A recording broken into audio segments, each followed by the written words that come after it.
معزز و محترم ناظرین و سامعین، السلام علیکم ورحمۃ اللہ وبرکاتہ۔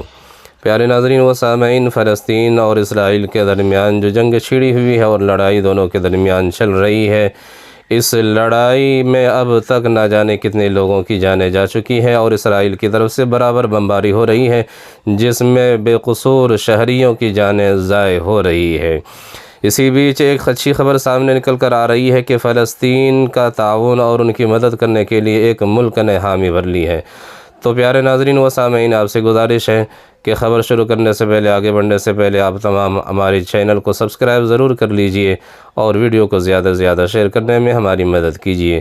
تو ناظرین و سامعین، آپ کو بتاتا چلوں، افغانستان کے طالبان نے فلسطینیوں کی مدد کرنے کی حامی بھر لی ہے اور انہوں نے کہا ہے اگر ایران، عراق اور جارڈن ہمیں اسرائیل جانے کی اجازت دے دے اور راستہ فراہم کر دے تو ہم بیت المقدس کو عنقریب فتح کر لیں گے۔ یہ بڑی اچھی خبر ہے فلسطینیوں کے حق میں۔ اسی طرح سے پیارے ناظرین و سامعین، ہندوستان میں اسرائیلی سفیر نور گیلن کا بیان سامنے نکل کر آیا ہے۔ انہوں نے کہا ہے کہ ہمیں ہندوستان کی طرف سے بہت زیادہ مضبوط حمایت کی ضرورت ہوگی، کیونکہ ہندوستان ایک بااثر ملک ہے اور اسے دہشت گردی کے چیلنج کا سامنا ہے۔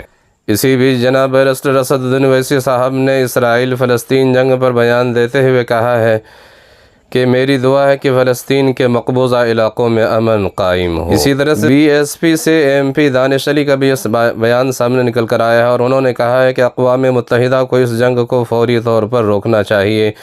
دیر پا امن کے لیے فلسطینی سرزمین سے تمام غیر قانونی اسرائیلی بستیوں کو ہٹانا چاہیے اور فلسطینیوں کے جائز حقوق کو یقینی بنانا چاہیے۔ پی ڈی پی کے سربراہ محبوبہ مفتی نے بھی کہا ہے کہ بہرے کرنے والی خاموشی سال بسال برقرار ہے، کیونکہ بے گناہ فلسطینیوں کو قتل کیا جاتا ہے اور ان کے گھروں کو تباہ کیا جاتا ہے۔ اسی طرح سے نیشنل کانفرنس کے صدر فاروق عبداللہ صاحب نے کہا ہے کہ فلسطین کا مسئلہ برسوں سے چل رہا ہے اور حل نہیں ہو رہا ہے۔ جنگ کسی بھی صورت میں بری ہے، اس سے صرف لوگوں کو ہی نقصان ہوتا ہے۔